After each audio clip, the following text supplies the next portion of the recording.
one often finds destiny on the road taken to avoid it. This program is sponsored by The Prophecy, by Aaron Albert.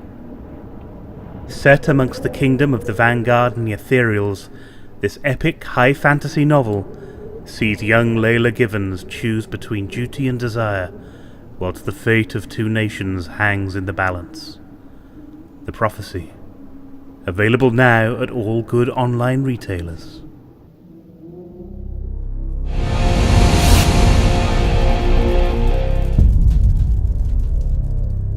Welcome back again! Hello. We carried on doing episodes.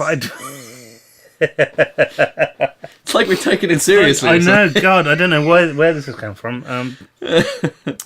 Yeah, so, what have you been up to this week? Bits and pieces. At a gig. Right. Good fun, playing in my band. Right. I've been playing a lot. You've got another one on the 22nd, video haven't you? games. Yes. The Frog? The 22nd was the one that I played. At the Old Bell in Gloucester. Because this will be released Oh, right. the Afterwards. week after that. Yes, I forgot about that. the only reason I'm thinking is because I'm planning on going to that one. So If you can't tell, we record these in advance. yeah, because otherwise I don't have the time to edit everything, and for me it makes perfect sense. It's great. It says, "What have you been doing this Just week?" fucked continuity up, by the way. I'm going to have a drink. It's fine. It's what have you been doing this week, and I've got to remember what I'm doing next week in order to tell him that I'm doing it last week. It seems live to you. How's the gig then? So, great. Damn you. But no, gigs and not a lot else. Preparing for Christmas. I've started buying presents already. I'm like, I know you bought my present. That was an opportunistic. He got me the Hobbit, the extended Hobbit on Blu-ray, which is amazing, and Joe is an amazing person, and that's why. Yeah. I'm alright. Well, he's okay. Yeah. I'll be more amazing when we watch it and then watch The Desolation of Smaug. All in one go. That's going to be such a great day. Are we going to watch all the 9 hours of special features? No. No, we'll save those for rainy days and sick days. That's like every day at the moment. I've just started my own business. I say just, I've been going for a couple of months now. But what's the website? It's crunchnet.co.uk. That's crunchnet.co.uk. Yeah. Can we put up a little logo? I make the internet. That's what I do. When you say that, can we put up a little logo of the, and the website typing across the bottom, somewhere down here? Yeah, possibly. Down there, yeah. I make the internet. That's right. Yeah, that's. If you want internet made, I'm the guy to make it. So yeah, it's a really strange thing being self-employed. Because all of a sudden I don't have to go to work every day. Or I just sleep get up at normal times. I know, and I'm not at all. I had a nap before I came out tonight. It was great.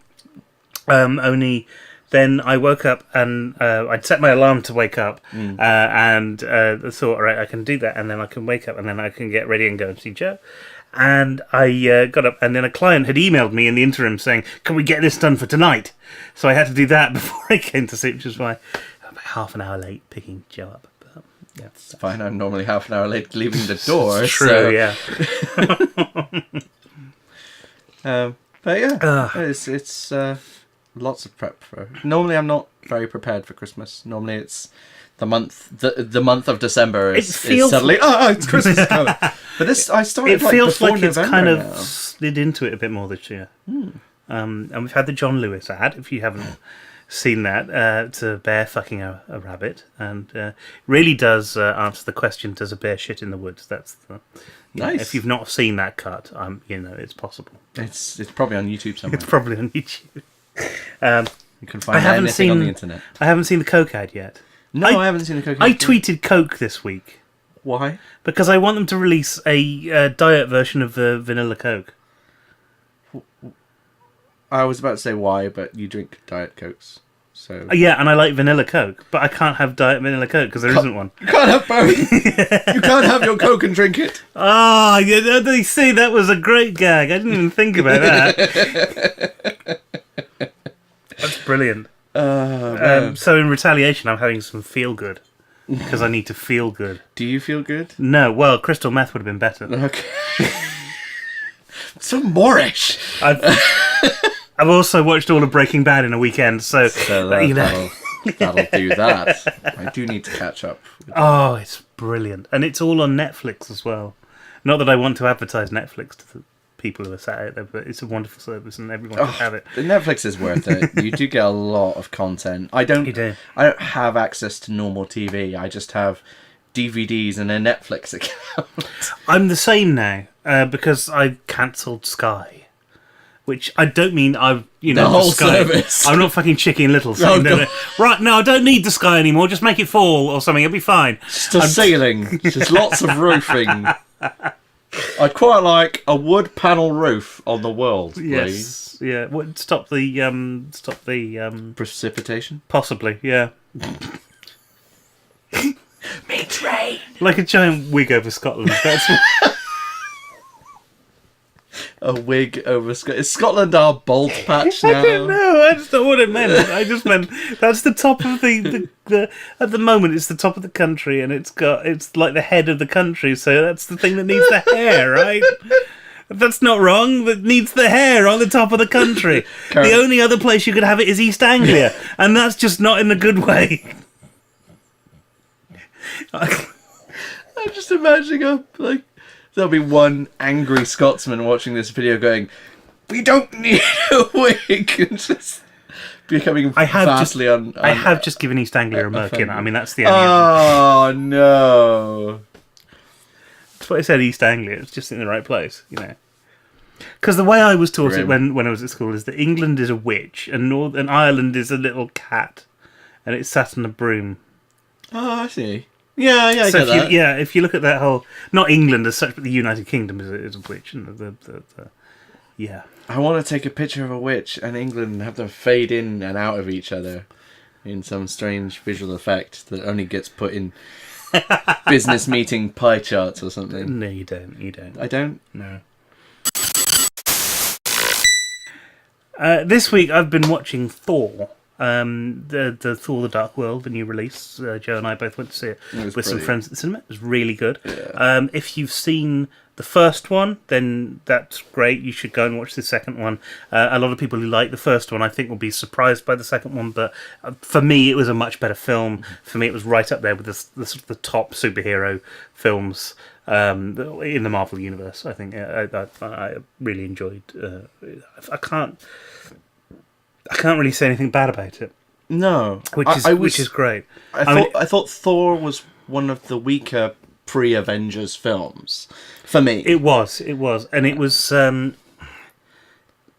basically a guy goes to a desert, meets a girl with supermodel good looks, and one girl, one girl who happens to be a fucking astrophysicist.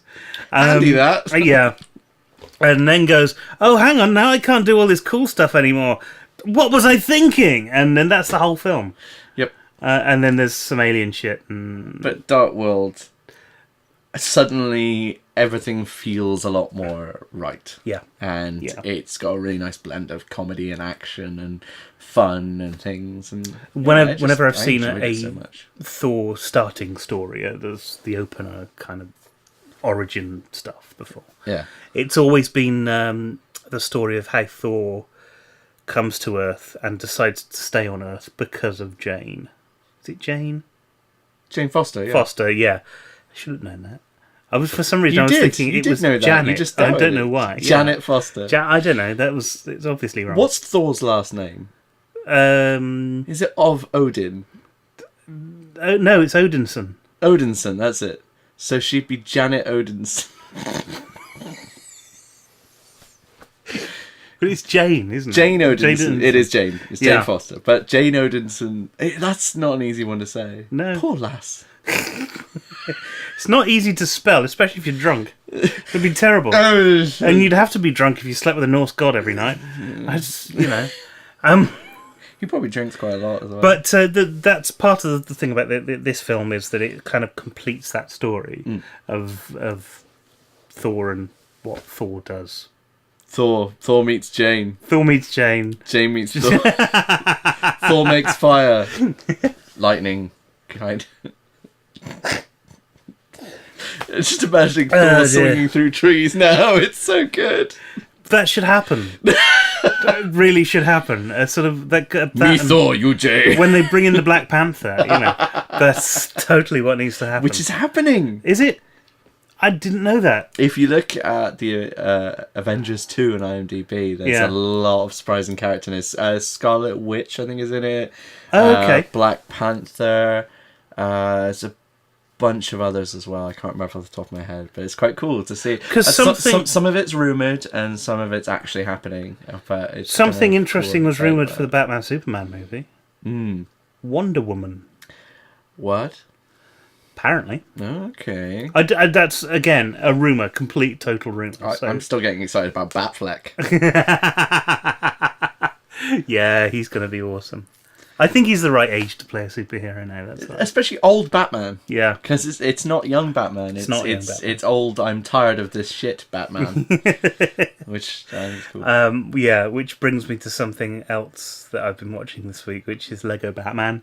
Yay! And just as a little aside, it's if you've played the game, it's basically all the cutscenes from the game, with a few extra bits in it as well, all strung together as a proper story, and it's hilarious. It's Batman getting really annoyed at Superman because Superman steals all of his glory, and getting pissed off at the fact that he has to get carried by his cape, and Robin, who is just incredibly excited about everything, and a real just a young kid who always just gets it wrong and is trying desperately to please Batman, but they've really done a great job with characterizations and stuff, and just making it funny. Is it voiced? It is. People are actually talking. Yeah. Cool. Are there any known voice actors? Is it the animated series voice actors? I don't know. I seem to remember that there was somebody who I thought, oh really? But I can't remember who it was. But it's great, and it doesn't have to be anything more than it is. It's just. Is it better than Bat Thumb? Yeah, I think it is actually. Cool. I think it is. They've done a really good job. I'm kind of excited about the Lego movie next year. So yeah. But getting back to Thor: Dark World, you're going to buy that, aren't you? But when it comes out on DVD, Blu-ray, yeah. So am I. There's no question. It's a Marvel release, so of course good. I am. I did hear some people saying not only did they like it more than Avengers, some people said they liked it more than Iron Man as well. I liked it more than... Not the first Iron Man. I think it's on par. But I definitely liked it more than the second. And probably third. I liked it more than the second and third as well. I put the first Iron Man above it, but... The third one, there's something... The third Iron Man, there's something I quite like about it. But I don't think it's as good as the first one still. No. But I do think it's better than the second one in some places. Yeah, the second one has issues. Yeah. But it's still a great film, but it's not as good as But Thor has issues as well. Actually, Thor suffers from the fact that it has very, very little plot.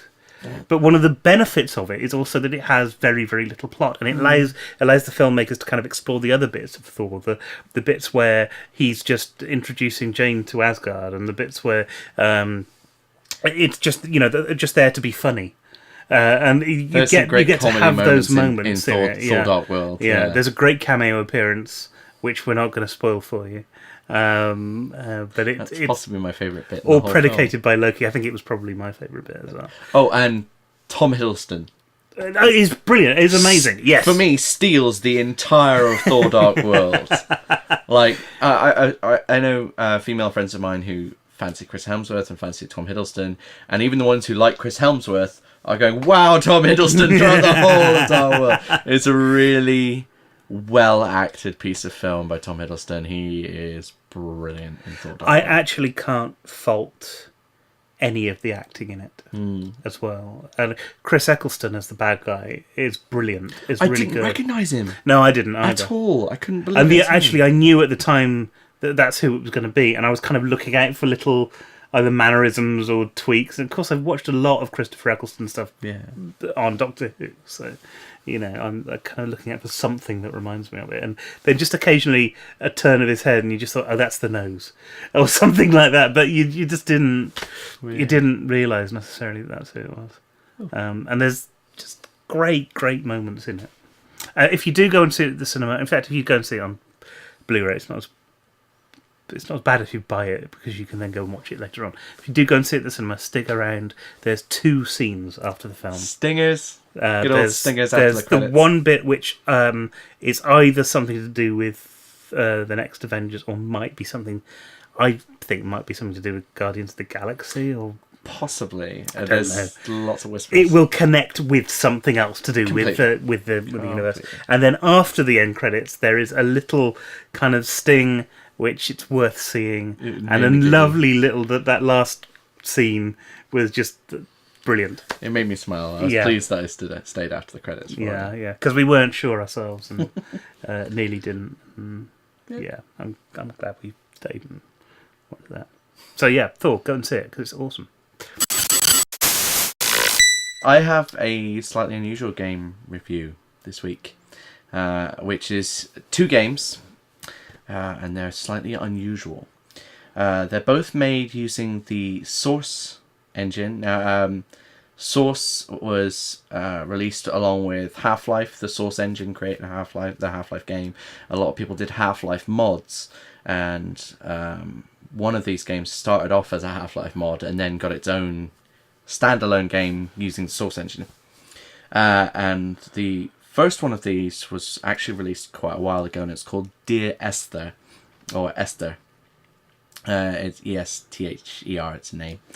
And it is... it's difficult to call it a game because it is a piece. It's almost...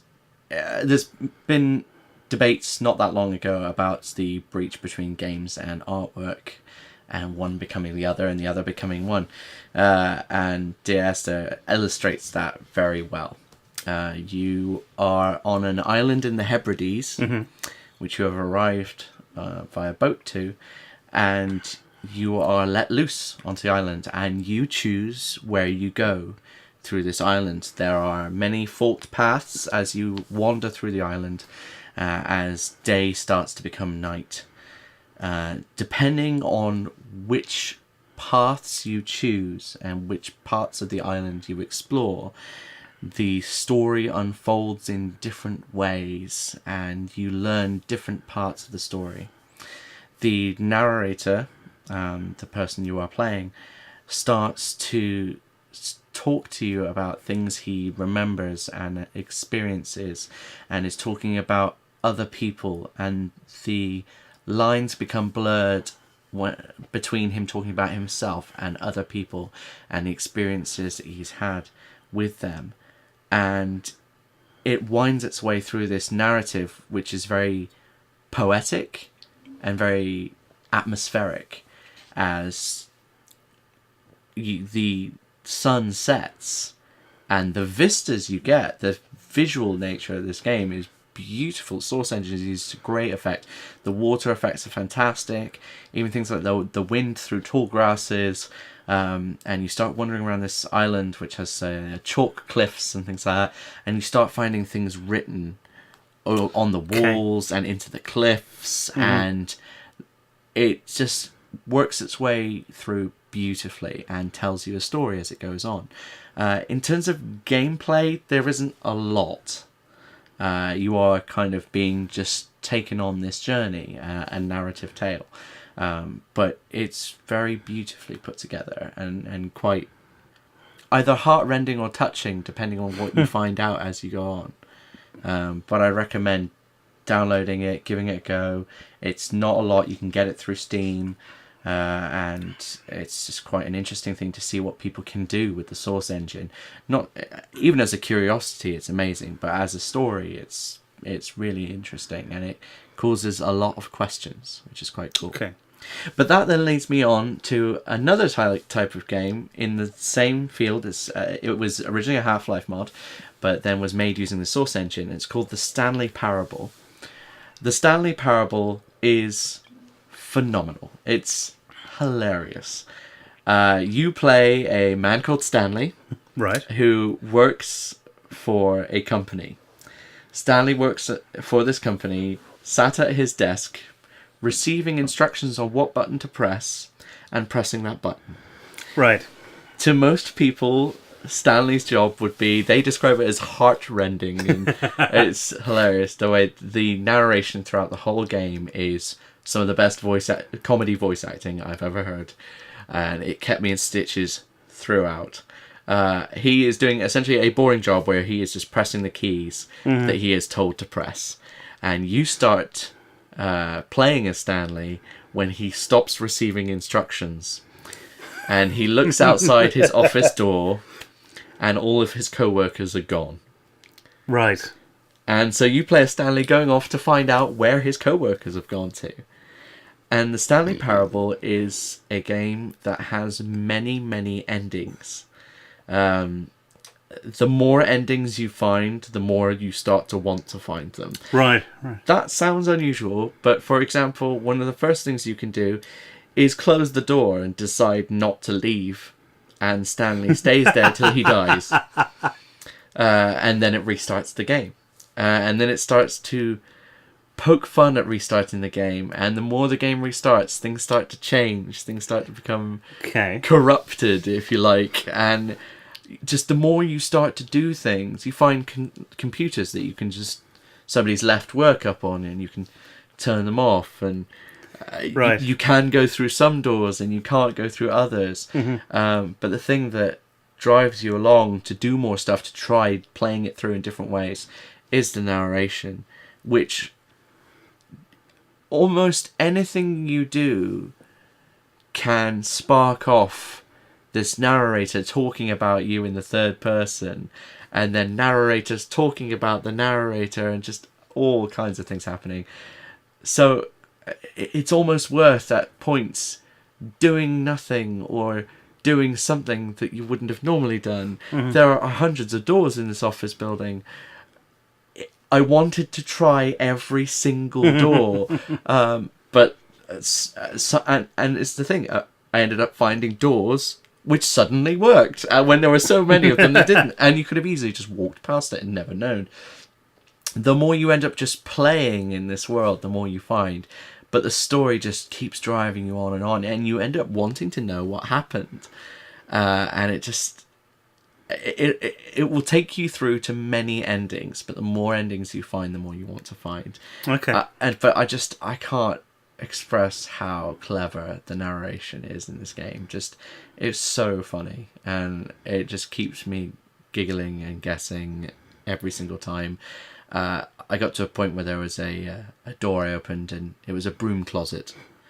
Right. And so I went into the broom closet and started to try and poke around, and the narrator told me that there was nothing in there, and you get that feeling of, well, maybe that's what it's trying to make me think.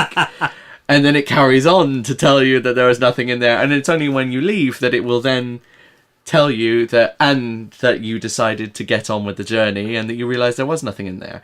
But then a little part of you thinks, what if I'd waited longer? Would something have appeared and changed? And it just... So you want to do it differently next time, and the time after that, and the time after that. It's a very hard game to explain. In terms of gameplay, It sounds like it. There is interaction in the environment, and you are walking through a tale in terms... It's similar to Dear Esther, but you are interacting with it a lot more, and the game seems aware of where you are. And there's a lot of Easter eggs, there's a lot of hidden stuff, and it is something you can spend a lot of time doing. And purely due to how well written and clever the game is, I didn't get bored. Again, it's on Steam, it's not very expensive. Go out and check it out. It's standalone games from using Source Engine, Dear Esther, and Stanley Parable. And that's our show this week. Thank you very much for watching. If you've got any comments or questions, then please leave them below. Or don't. It's up to you, you know. I'd rather that you did. It'd be really nice to hear from you. It'd be helpful. Yeah. You know? Yeah. What can we do to make your lives easier? How can we help you? Yes, line up and let us relieve you. That's Whoa! no, okay, no, that's too much, isn't it? Yeah, that's not work. NSFW. So yeah, until next week, have a great time, and we'll see you then. Bye. Bye.